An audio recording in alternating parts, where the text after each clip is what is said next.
pala girlfriend. Girlfriend mo? Tagal na. Tagal na.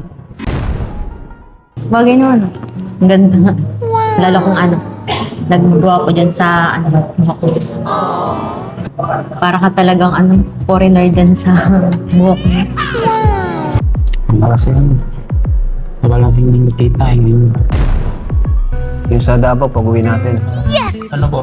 Gusto pong natulong niya pong makita ng mga bisig. Ay! Ay!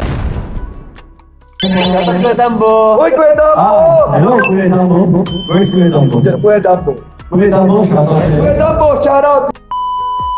Oh my G! Edward girlfriend na si Marian? Hala! Love team na nauwi sa totohanan. Oh my! Tapos gusto nga daw ni Edward na makita ng mama niya ng personal ang one and only girl niya na si Marian. Oh my G! Parang mauwi na talaga sa walang hanggang pag-iibigan ng tambalang Edmar mga kalingap. Yehey! Go, go, Edmar, go! Go, Edmar, road to forever!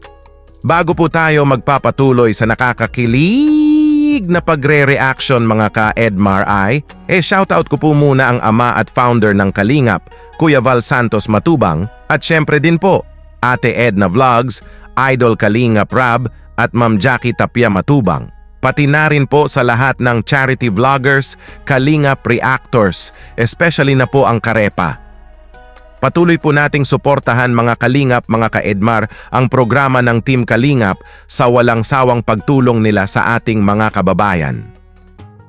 Nasa mall nga ang Edmar dito at namili nga si Edward ng kanyang susuotin sa Kalingap Ball at ito nga ang mga nakakakilig na mga eksena mga ka-Edmar. Oh my G! It's so nakakakilig naman ito! Ano daw ililibre daw ako ni Kuya Rab sa yung susutin ko bukas. May napili ka na. Meron na. Ikaw. Uy! Everyone. Yan, bagay sa'yo yan. Bagay ka sa akin.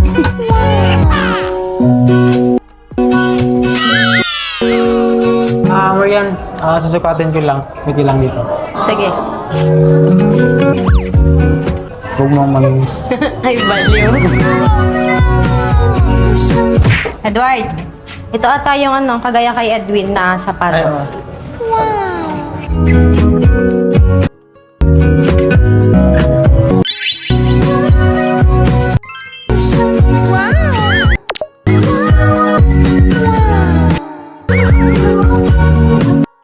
Yung bagay sa'yo. Sakto lang? Pati yung sa pants? Sakto lang. Bagay ba, Maya? Ayos, bagay na bagay. Sigurado ka ba bagay talaga? Nga. Bagay naman sa'yo lahat eh.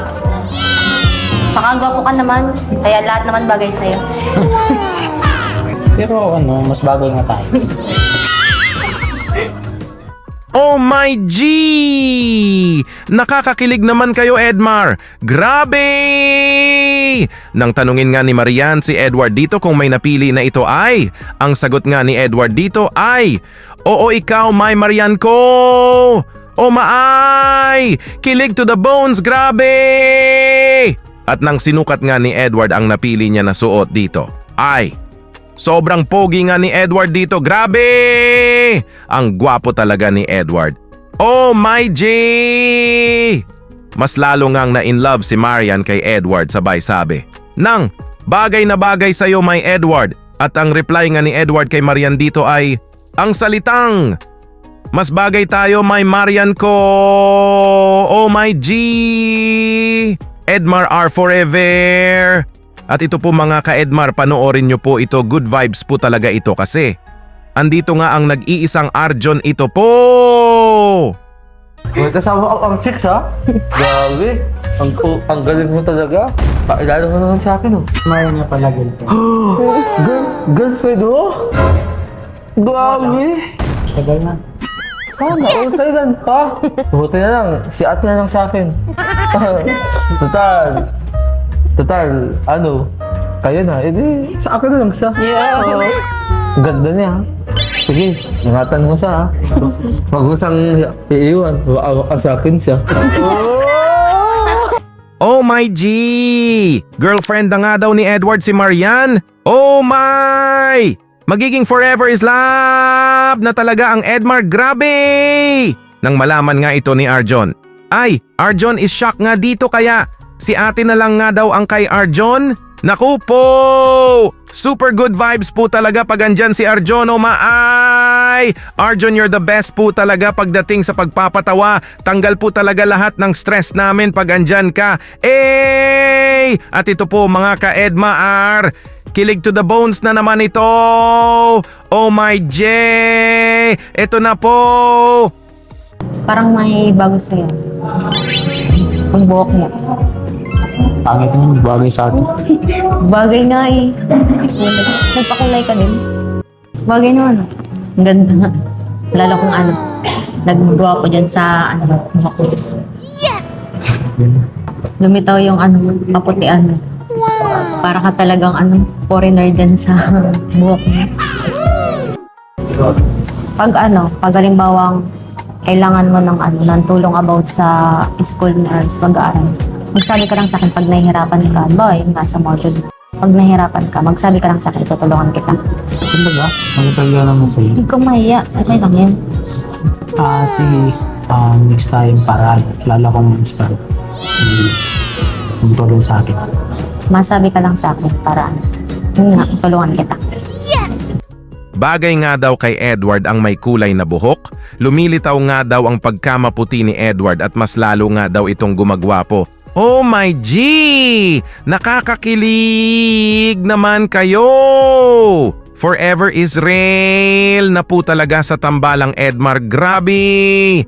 At sabi nga din ni Marian dito na tutulungan nga daw niya si Edward sa pag-aaral nito. Halimbawa sa module. Yehey! Iba na talaga ito mga ka-Edmar. Parang love team na mauwi sa totohanan na talaga sila. Kaya abangan po talaga natin ang tambalan nila cause it's like forever is with them, di ba po? At ito pa po mga ka-Edmar, kilig to the bones. Ito pa po. Ba't parang naiilang ka ngayon? Wala kasi wala lang hindi nakita. Hindi ka makatingin sa akin ng diretso. Dati naman, nakakatingin ka. Kasi lalo kasi naman. Balay ko tayo. Tsaka excited na ako mapanood yung sayo niya. Baka lalong di ako makakagalaw kapag nakita kita doon. Doon ako sa unahan, siyempre. Support. Pag ganyan ako, go. Eh di lalong hindi na ako doon nakasayaw.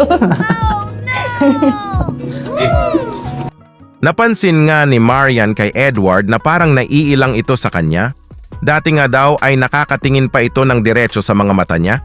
Pero ngayon ay, Edward can't. Cause he's so in love na.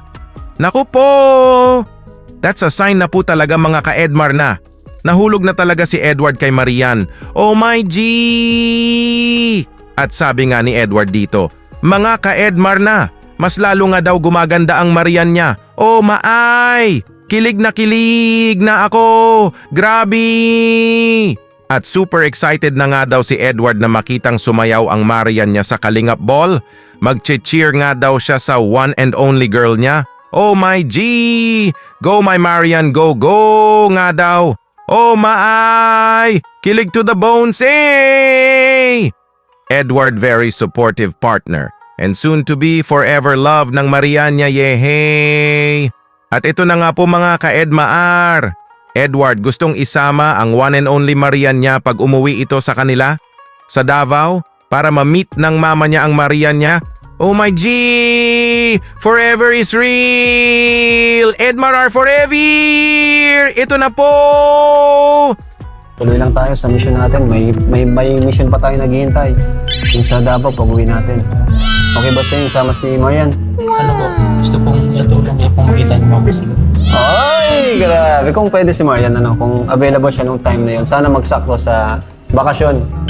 No? Para si Pao sasama ko niya. Punta tayo sa inyo. At makakapag-charity rin tayo doon, di ba? Sabi mo nga, marami din doon na kailangan tulungan, di ba?